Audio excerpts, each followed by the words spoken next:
السلام عليكم ورحمة الله وبركاته. السلام ورحمة الله وبركاته. الحمد لله نحمده ونستعينه ونستغفره ونؤمن به ونتوكل عليه ونعوذ بالله من شرور أنفسنا ومن سيئات أعمالنا. من يهده الله فلا مضل له ومن يضله فلا هادي له، ونشهد أن لا إله إلا الله وحده لا شريك له ولا نظير له ولا مثل له ولا مثال له، ونشهد أن سيدنا وسندنا وحبيبنا وطبيبنا ومرشدنا ومقصودنا ومعصومنا ومحبوبنا وكبرياءنا ومولانا محمدا عبده ورسوله، أرسله بالحق بشيرا ونذيرا وداعيا إلى الله بإذنه وسراجا وقمرا منيرا.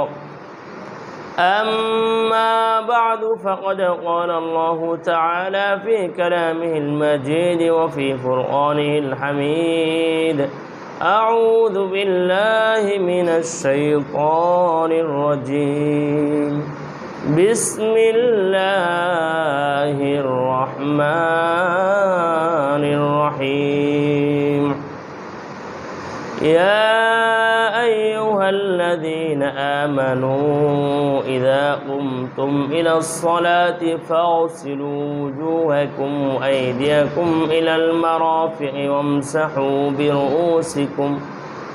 وامسحوا برؤوسكم وأرجلكم إلى الكعبين. صدق الله العلي العظيم. وقال صاحب القرآن سيد الأنام صلى الله عليه وسلم: من أحسن وضوءهن وصلاهن لوقتهن وأتم ركوعهن وخشوعهن كان له على الله عهد أن يغفر له، ومن لم يفعل فليس له على الله عهد إن شاء عذبه وإن شاء غفر له، أو كما قال النبي عليه الصلاة والسلام. وقال تعالى في شان حبيبه مخبرا وآمرا: إن الله وملائكته يصلون على النبي يا أيها الذين آمنوا صلوا عليه وسلموا تسليما। شكر محبت شته اللهم صل على محمد عبدك ورسولك وصل على المؤمنين والمؤمنات والمسلمين والمسلمات. اللهم صل على محمد عبدك ورسولك وصل على المؤمنين والمؤمنات والمسلمين والمسلمات। मौत को गाफिल समझता है इख्तिताम जिंदगी, मौत को गाफिल समझता है इख्तिताम जिंदगी, दर हकीकत मौत ही तेरी इब्तिदाए जिंदगी, दर हकीकत मौत ही तेरी इब्तिदाए जिंदगी। আলহামদুলিল্লাহ, আমরা আল্লাহ তাআলার দরবারে লক্ষ্য করি, শুকর আদায় করি, যিনি আমাদেরকে দুনিয়াবি সমস্ত কাজ থেকে ফারেক করে, সাংসারিক জীবনের ব্যস্ততা থেকে ফারেক করে দূরে রেখে আমাদেরকে মসজিদে আসার তৌফিক দান করেছেন। আমরা জবান খুলে কালিমাতুশ শুকর আদায় করি, বলি আলহামদুলিল্লাহ। আলহামদুলিল্লাহ। আরও আপনার ভিতরের ভাব প্রকাশ করতে আরেকটু উচ্চ আওয়াজে বলেন আলহামদুলিল্লাহ। লক্ষ কোটি দরুদ সালাম পাঠ করি সেই মহান মানবতার মুক্তির দূতের প্রতি, যার উসিলায় আমরা দুনিয়ার আলো দেখতে পেরেছি, যার উসিলায় আমরা ইসলাম নামক ধর্ম পেয়েছি, তার প্রতি মোহাব্বতের সাথে পাঠ করি সাল্লাল্লাহু আলাইহি ওয়াসাল্লাম। সম্মানিত হাজিরিন, গত জুমায় বলা হয়েছিল ইনশাআল্লাহ তাআলা পর্যায়ক্রমে ধারাবাহিকভাবে নামাজ, ওযু ইত্যাদি সংক্রান্ত আলোচনা হবে ইনশাআল্লাহ তাআলা। সেই সুবাদে কোরআনে কারিম থেকে সূরাতুল মাইদা 6 নম্বর পারা 7 নম্বর পৃষ্ঠার প্রথম লাইনের আয়াতটা তেলাওয়াত করেছি। সেই সুবাদে সেই সংক্রান্ত আয়াত। নামাজ কবুল হওয়ার জন্য, নামাজে আসার জন্য আগে আমাদের উজু করতে হয়, ঠিক না? সবাই তো উজু করে তো আসছি, উজু করে আসছি, অথবা গোসলের সময় হাত মুখ ধুয়ে কুলি করে উজুর সিস্টেম করে গোসল করে আসছি, বাস, আর এক্সট্রা উজু করা লাগবে না। এভাবে তো আসছি ইনশাল্লাহ। তো অজু হওয়া না হওয়া উপর ডিপেন্ড করবে আপনার নামাজ হওয়া না হওয়ার উপরে। আপনি সারা রাত তাহাজ্জুদের নামাজ পড়লেন, খুব মনোযোগের সাথে একাগ্রত চিত্তে চোখের পানি টপ টপ করে ফেললেন, কিন্তু আপনার অজুটা হয় নাই, লাভ আছে কোনো? সারা রাত আপনি ঘুম বাদ দিয়ে এত কষ্ট করে নামাজ পড়লেন, কিন্তু অজু হয় নাই, তাহলে নামাজ হবে না। অনেক মানুষকে দেখা যায়, নামাজিদেরকে অজুর ব্যাপারে অনেক গাফিল, অজুর ব্যাপারে অনেক উদাসীন, বা অজু কখন ভাঙ্গে আর কখন ভাঙ্গে না এটাও জানে না। অজু ভঙ্গের কারণ কয়টি? সব কিছুর কিন্তু নষ্টের একটা কারণ থাকে, সব কিছুর একটা নষ্ট হয়, ভাঙ্গে, ভঙ্গ হয়। আপনার খাবার তৈরি করেছেন অনেক কষ্ট করে, আপনার স্ত্রী বা মা বোন কেউ, খাবার গরমের সময় একবেলা রানলে অপরবেলা, এর পরের বেলা কিন্তু সহজের ভালো থাকে না। ভাত হোক, তরকারি হোক, বা পরের দিন আপনি আজকের রান্না করা আগামীকাল ফ্রিজ ছাড়া যদি এমনি রাখেন, ভালো থাকবে? নষ্ট হয়ে যায়, 100% প্রায় নষ্ট হয়ে যায়, খাওয়া যায় না। এটার যেমন একটা মেয়াদ আছে। তো অজু ভাঙবে না, বা অজু ভাঙবে কি না, এর একটা মেয়াদ আছে না? অবশ্যই আছে। সব কিছুরই নষ্টের একটা বিষয় থাকে। তো অজু কীভাবে ভাঙে আর অজু কীভাবে বানাইতে হয়, এটা আমাদের দেখতে হবে। আমরা যখন, বা আপনি অজু বানাইছেন কিন্তু অজু আপনার হচ্ছে না, অজু হওয়ার জন্য যে শর্তগুলো জরুরি সেটা আপনার উপর গোসল ফরজ হয়ে আছে, আপনার অজু যদি 14 বার করে ধোয়ান হাত পা মুখ, হবে ওই অজু হবে? গোসল তো ফরজ হয়ে আছে, তাহলে কাজ হলো আরও আগে থেকে। তো নামাজ যে পড়বো, নামাজের জন্য আগে পূর্ব থেকে প্রস্তুতি। ঘুম থেকে ওঠার পরে, ভোর রাত্রে ফজর নামাজে যখন উঠবেন, ঘুম থেকে ওঠার পরে আগে ইস্তেঞ্জা, পেশাব পায়খানা ইত্যাদি জরুরত থেকে ফারেক হওয়া। পেশাব পায়খানার সময় 1 নম্বর করলে প্রস্রাব, যেটাকে বলে আমরা আমাদের পুস্তকি ভাষায় বা আমাদের মাদ্রাসা ভাষায় 1 নম্বর বলি, 1 আর 2। কারণ পেশাব পায়খানা নাম উচ্চারণ করতেও একটা ঘৃণার উদ্রেক হয় হালকা, ওইদিকে জেহেন ওদিকে চলে যায়। আর যদি বলি 1 নম্বরে যাবে বা 2 নম্বরে যাবে, তো বোঝাবে প্রস্রাব করবে বা বাথরুম করবে, এটাই বোঝা যায়। তো 1 নম্বর করলে প্রস্রাব যখন করবেন, টিস্যু ব্যবহার করা বা ঢিলা কুলুক ব্যবহার করে পানি ব্যবহার করা, ঢিলা কুলুক না থাকলে ভালোভাবে পানি ব্যবহার করা। বয়স্ক মুরব্বী বাবাজি যারা আছেন, বয়স্ক মুরব্বী বাবাজিরা, আল্লাহ সুবহানাহু ওয়া তাআলা মানুষদেরকে, পুরুষদেরকে আর নারীদেরকে যে 2 ভাবে বানিয়েছেন, অবকাঠামোর দিক দিয়েও মানুষ, পুরুষ নারীর ভিতরে ফরক আছে, পার্থক্য আছে, অনেক পার্থক্য। অঙ্গ প্রত্যঙ্গের দিক দিয়ে, রোগ কম বেশি হওয়ার দিক দিয়ে অনেক পার্থক্য আছে। পুরুষের লজ্জাস্থান সামনের, যেটা প্রস্রাব করলে ওই পেশাবের লাড়িটা অনেক বড়, আপনি পেশাব করে চলে যাওয়ার পরেও আপনি খেয়াল করবেন যে পেশাব একটু থেকে যায়, অনেক সময় থেকে যায় যদি ভালোভাবে ঝাড়ি পেশাব না করা হয়। আপনি পেশাব করে পানিতে উঠে চলে গেছেন, হাঁটাহাঁটি বা দৌড়াদৌড়ি করার পরে দেখবেন কিছু পেশাব বের হয়েছে, 1-2 ফোঁটা যদি বের হয়ে লুঙ্গিতে লাগে, তাহলে লুঙ্গিটা বা পায়জামায় বা প্যান্ট পরেছেন, প্যান্টে লাগলে কী হয়ে যাবে? নাপাক হয়ে যাবে। এই শুরুতে আপনি উজু করে মসজিদে এসে নামাজ পড়লে নামাজ হবে? বলেন, আপনারাই বলেন। পেশাব কিন্তু 2 ফোঁটা লাগছে লুঙ্গিতে, পায়জামাতে বা প্যান্টে, আপনি উজু করছেন খুব সুন্দরভাবে, ইমাম সাহেবের পিছে, অনেক বড় মক্কার ইমামের পিছে নামাজ পড়লেন, কিন্তু আপনার নামাজ হবে না। আপনি নিজেই বুঝতে পারতেছেন, কারণ ওই যে তহারত, পবিত্রতা অর্জন, এটা হয়েছিল না। এই জন্যই আগে আমাদের পেশাবের থেকে ভালোভাবে কি করতে হবে? বাঁচতে হবে। একবার নবীজি সাল্লাল্লাহু আলাইহি সাল্লাম সাহাবায়ে কেরামদেরকে নিয়ে রাস্তা দিয়ে যাচ্ছিলেন, দেখলেন মাররা রাসূলুল্লাহ সাল্লাল্লাহু আলাইহি সাল্লাম বিকবরাইনি, রাসূল আকরাম সাল্লাল্লাহু আলাইহি সাল্লাম সাহাবায়ে কেরামদেরকে নিয়ে 2টি কবরের পাশ দিয়ে যাচ্ছিলেন। মানে রাস্তার পাশে দুইটা কবর ছিল, মুসলমানদের কবর। নবী সাল্লাল্লাহু আলাইহি সাল্লাম বলেন, ইউআযাবানে ফীহিমা, এই দুই কবরের ভিতর আযাব হচ্ছে। নবী সাল্লাল্লাহু আলাইহি সাল্লামকে আল্লাহ তাআলা ফেরেশতাদের মাধ্যমে জানিয়ে দিয়েছেন। নবী সাল্লাল্লাহু আলাইহি সাল্লাম দাঁড়িয়ে গেলেন, দাঁড়িয়ে সাহাবা সহ সবাই দাঁড়িয়ে গেছে। আর নেতা যখন দাঁড়িয়ে যায় তখন তার অনুসারীরা অবশ্যই দাঁড়াবে। নবী সাল্লাল্লাহু আলাইহি সাল্লাম যখন দাঁড়িয়ে গেছেন বলতেছেন, এই দুই কবরের আযাব, ইউআযাবানে ফী কবরাইন, এই দুই কবরের ভিতর আযাব হচ্ছে। নবী সাল্লাল্লাহু আলাইহি সাল্লাম নিজে বললেন, ওমা ইউআযাবানে ফী কাবিরিন, এই দুই কবরের আযাব হচ্ছে বড় কোনো অপরাধের কারণে না, খুব বেশি বড় অন্যায় করেছে, জিনা করেছে, মানুষ হত্যা করেছে, লুটপাট করেছে, ডাকাতি করেছে, ছিনতাই করেছে, এই জন্য ওদের শাস্তি হচ্ছে না। তোমাদের চোখে সাধারণ এটা গুনাহ, ছোট গুনাহ, কিন্তু আল্লাহ তাআলার চোখে এটা অনেক বড় গুনাহ। ওমা ইউআযাবানে ফী কাবিরিন আম্মা আহাদুহুমা লা ইয়াস্তানজিহু আনিল বাউল, একজনের কবরে আযাব হচ্ছে পেশাব থেকে সে ঠিকমতো পবিত্রতা অর্জন করতো না। একজনের কবরে আযাব হচ্ছে পেশাব থেকে ঠিকমতো পবিত্রতা অর্জন করতো না, এই জন্যে পেশাব করে ঠিকমতো ঢিলা কুলুপ ব্যবহার করতো না, অথবা ঠিক মতো পবিত্রতা অর্জন করতো না, কোনো রকম চলে যেত। আমাদের অনেক যুবক ভাইদেরকে দেখা যায় রাস্তার পাশে খুব জোরে ইস্তেঞ্জা ধরেছে, রাস্তার পাশে দাঁড়িয়ে বা বসে পেশাব করে দুই সাইডে বাড়ি দিয়ে চলে যাচ্ছে। আছে না এরকম নির্লজ্জ মানুষ? কিছু আছে, অনেক আছে, অনেক আছে। কাজ করতেছে, পাল্লম বোনাইতেছে বা কোনো কাজ করতেছে, পেশাব ধরছে, বাস ওই আলের পাশে গিয়ে বা ওই ঝোপড়ির কাছে গিয়ে সুন্দর করে পেশাব করে আলগোস্তে চলে আসতেছে।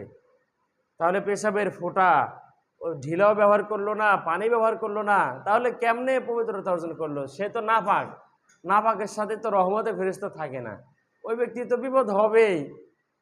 রানে লাগলো পেশাব, এরপরে জামা কাপড় বা যেটা পরনে আছে নিচে লুঙ্গি পায়জামা প্যান্ট ওটাতে লাগলো, এই ব্যক্তিকে আপনি যতই দাওয়াত দেন সে কিন্তু নামাজ আসবে না, যে কাপড় চোপড় ঠিক নাই। আমরা দাওয়াতে তাবলীগের মেহনতে গেলে অনেককে দাওয়াত দিলে, হুজুর কাপড় চোপড় ঠিক নাই। আরে ভাই, আপনি কি মহিলা মানুষ নাকি কাপড় চোপড় ঠিক নাই? মহিলা মানুষদেরকে আল্লাহ তাআলা বিশেষ একটা সময় দিছে, ওদের কাপড় চোপড় ঠিক থাকে না। তা আপনি তো পুরুষ মানুষ, আপনি আবার কেন কাপড় ঠিক থাকবে না? বিষয়টা এমন না, পুরুষ মানুষের নাপাক থাকার কোনো সুযোগই নাই, সিস্টেমই নাই। আল্লাহ তাআলা এমন সুযোগ দেন নাই তো যে নাপাক হলে সাথে সাথে পাক হওয়ার ব্যবস্থা আছে। তো মা বোনদের নাপাকের সময় পাক হওয়ার কোনো ব্যবস্থা নাই, ওরা 1000 বার গোসল করলে তো নাপাকি থাকবে, ওই বিশেষ একটা সময়, সবাই জানেন এটা, ঠিক আছে না? তো পুরুষের নাপাক হওয়ার তো কোনো বিষয় না, নাপাক হলে সাথে সাথে পাক হয়ে যাবে। আল্লাহ।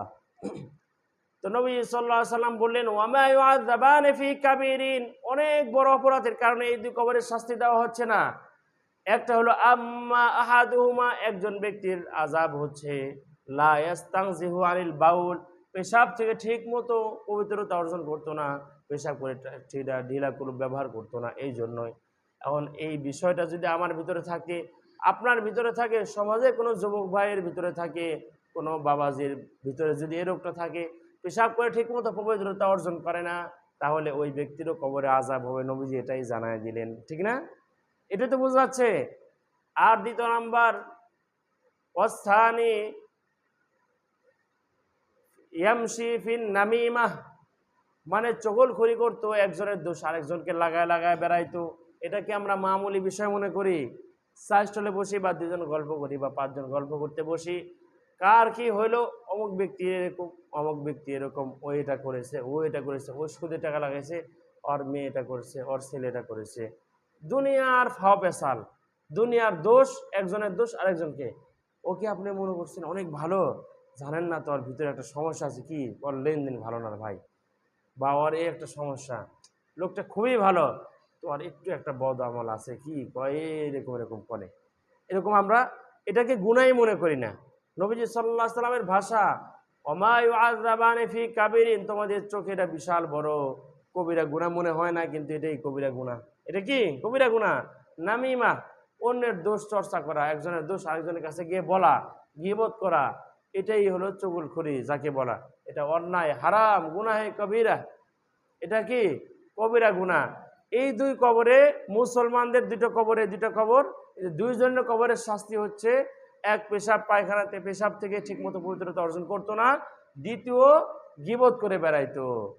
এই রোগটা আমাদের ভিতরে অ্যাভেলেবেল, সবার ভিতরে প্রায় কম বেশি দেখা যায়। হয়তো পেশাব, যারা নামাজি তারা পেশাব থেকে ইস্তেঞ্জা ঠিকমতো করে, কিন্তু গীবতের ব্যাপারে সবাই, কিন্তু গীবতের ব্যাপারে আমাদের মা বোনেরা 10 ধাপ এগিয়ে। কি কি মানে ভুয়া বললাম না তো? আমাদের মা বোনেরা কিন্তু আমাদের থেকে প্রায় 8-10 ধাপ এগিয়ে গীবতের ব্যাপারে।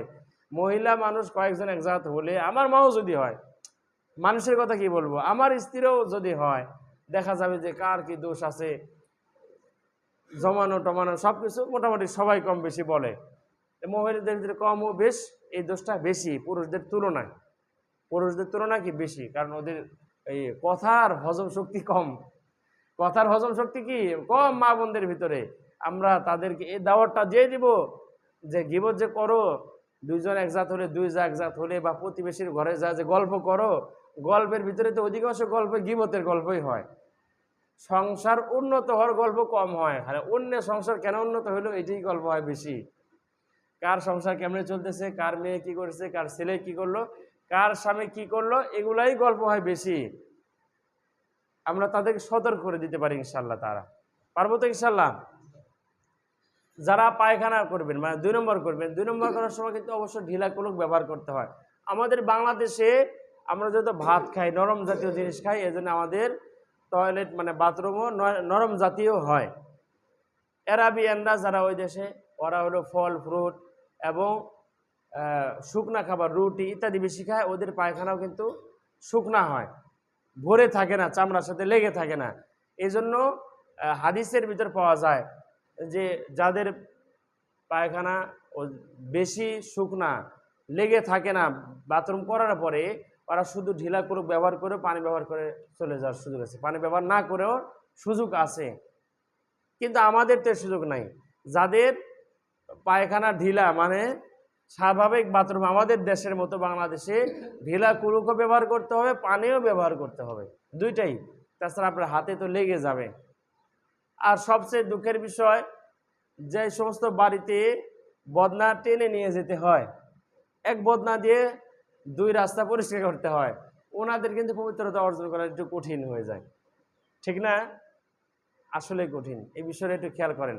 আমাদের বর্তমান সুস্থতা আর 50 বছর আগের মানুষের সুস্থতা অনেক ফরক আছে, অনেক ফরক আছে খাদ্যের ভিতরে। আমাদের যে পেটের অবস্থা, প্রায় মানুষই পেটের রোগী, প্রায় মানুষের গ্যাস, ঠিক না? অবাস্তব না তো? প্রায় মানুষের পেটের সমস্যা। এজন্য এই সমস্যা নিয়ে আপনি এক বদনা পানি যে নিয়ে যাচ্ছেন বাথরুমে ইস্তেঞ্জা করতে, সে পেশা পায়খানা একসাথে পবিত্রতা পূর্ণাঙ্গ করে আসা আমার পক্ষে মনে হয় অসম্ভব, খুব কঠিন। এজন্যই পর্যাপ্ত এই জায়গাটা একটু পানি রাখার ব্যবস্থা করা। সবাই এখন তো আলহামদুলিল্লাহ ট্যাপ, নল ইত্যাদির মাধ্যমে ব্যবস্থা হয়। যাদের নাই, অন্তত বালতি দিয়ে বা পবিত্রতা অর্জনের জন্য যে ব্যবস্থা, সেটা আপনাকে করতে হবে। কারণ আপনি সংসারের কর্তা, আপনি যদি না করেন আপনি নিজে গুনাহগার, অন্য সদস্য যারা পবিত্রতা অর্জন করতে পারবে না, এর গুনার দায়ভার আপনাকে নিতে হবে। এই জন্য চেষ্টা করবো ইনশাল্লাহ। তারা করবো তো ইনশাল্লাহ। পবিত্রতা অর্জন পেশাব পায়খানা থেকে অর্জনের পরে আর যদি গোসল ফরজ হয়ে থাকে, তাহলে গোসলের ভিতর কয়টা ফরজ? 3টা ফরজ। গোসলে 3 ফরজ। কুলি করা, সবাই বলেন, কুলি করা, নাকে পানি দেওয়া, সমস্ত শরীর ভালোভাবে ধৌত করা। কুলি করা মানে গড়গড়ায় কুলি করা। মাজমাযা, আল মাজমাযাতু ওয়াল ইস্তিনশাকু, হাদিস যেটা কিতাবের ভিতরে আছে। আল মাজমাযা, ভালোভাবে কুলি করা, উত্তম রূপে কুলি করা, গড়গড়ায় কুলি করা, ভিতর পর্যন্ত যেন যায়। ওয়াল ইস্তিনশাক, নাক ভালোভাবে, নাকের ভিতরে পানি দেওয়া, নাক ঝাড়া। অনেক সময় আমরা গোসল ফরজ হলে গোসল করি, খেয়াল করি না নাকে পানি গেছে কিনা, এটা খেয়াল করি না। মনে করি যে সাবান দিয়ে খোসা দিয়ে মেজে গোসল করলে আমি পবিত্র হয়ে যাব। আপনি খোসা দিয়ে মেজে সেইভাবে গোসল করছেন আধা ঘন্টা ভরা, কিন্তু নাকে পানি যায় নাই, বা কানের এই পেঁচের ভিতরে পানি যায় নাই, অনেক সময় হতে পারে, বা নাভির যেখানে পানি যায় নাই। অখেয়াল বশত যদি এমন হয়, তাহলে আপনি যতই গোসল করেন আপনি নাপাকই থাকবেন। এই জন্য কুলি ভালো করে করে নাকে পানি দিয়ে, নাকি নরম জায়গা পর্যন্ত, নাকে নরম জায়গা পর্যন্ত পানি পৌঁছানো, এবং কানের ভিতরে যে পেঁচ আছে এই পেঁচের ভিতরে পানি আঙ্গুল দিয়ে পৌঁছায় দিব ইনশাআল্লাহ তাআলা। এরপরে উত্তম রূপে শরীর ধোয়া, পবিত্রতা অর্জন। ওযুর ব্যাপারে আমাদের কিছু অসতর্কতা আছে, এই বিষয়গুলো আমাদের আলোচনা করা জরুরি। যেমন হাদিসের ভিতরে নবী সাল্লাল্লাহু আলাইহি ওয়াসাল্লাম বলেন, ইসবাগুল উযুই আলাল মাকারি, মন না চাইলেও ওযু ভালোভাবে করো, মন না চাইলেও। কারণ গরমকালে তো যতবার ধুবো তো ভালো লাগে, মজা লাগে। গরম মুখ 3 বারে যা 10 বার ধুতে পারলে ভালোই লাগে। কিন্তু শীতে যখন ট্যাপের পানি ঠান্ডা, টিউবওয়েলের পানি ঠান্ডা থাকে, তখন কিন্তু এই হাদিসটা তখন বুঝে আসে, ইসবাগুল উযুই আলাল মাকারি, মন না চাইতেও ভালোভাবে ওযু করো, উত্তম রূপে অঙ্গ প্রত্যঙ্গ ঘষে মেজে ধুয়ে ওযু করো। একবার নবীজি সাল্লাল্লাহু আলাইহি সাল্লাম সাহাবা কিরামদেরকে নিয়ে যুদ্ধে গেছেন। যুদ্ধে গিয়ে আসার সময় যখন ওযু আসরের সময় হয়েছে, ওযু করছেন সবাই, তো জামাত ফেল করবে, অনেক সাহাবীদের ভিতরে আশঙ্কা দেখা দিল যে আমরা যে ওযু করতেছি নামাজ তো দাঁড়িয়ে গেছে, তো জামাত ফেল করতে পারি। তো কি করলেন, তাড়াতাড়ি করে ওযু করছে। এই গিরার টাকনোর নিচে এই অংশের দিকে ভিজে নাই, কারণ আরবের মরুভূমি হলো শুষ্ক, ওই দেশের মানুষ শুষ্কতায় থাকে বেশি, তো পানি দিয়ে ভালোভাবে ঘষে মেজে ধুতে হবে। নবীজি সাল্লাল্লাহু আলাইহি সাল্লাম বলেন, ওয়াইলুল লিল আকাবি মিনান নার। নবীজি সাল্লাল্লাহু আলাইহি সাল্লাম খেয়াল করলেন অনেক সাহাবায়ে কেরাম খুব তাড়াহুড়া করে ওযু করেছেন, ওযু করে সেইভাবে নামাজে দাঁড়িয়ে গেছেন, কিন্তু তাদের টাকনুর পিছনের অংশ, যে পায়ের এই সাইডে আছে পিছনের সাইড, এগুলো ভিজে নাই।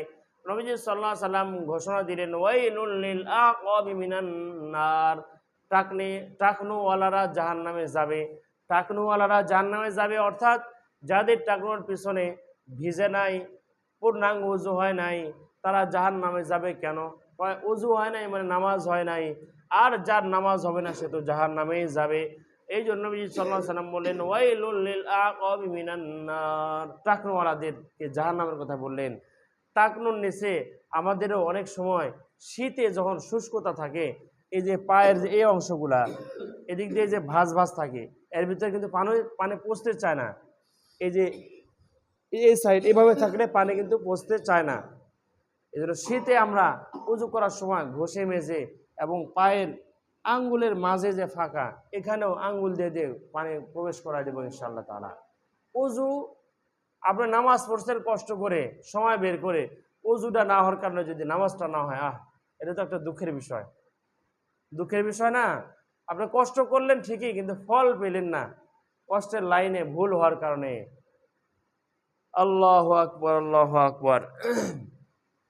আরেকটা বিষয় হলো উযুখানা। বর্তমান আমাদের তো সব উন্নত প্রযুক্তি, উন্নত এলাকা, সব জায়গাতেই কম বেশি ট্যাপ ব্যবহার হয়।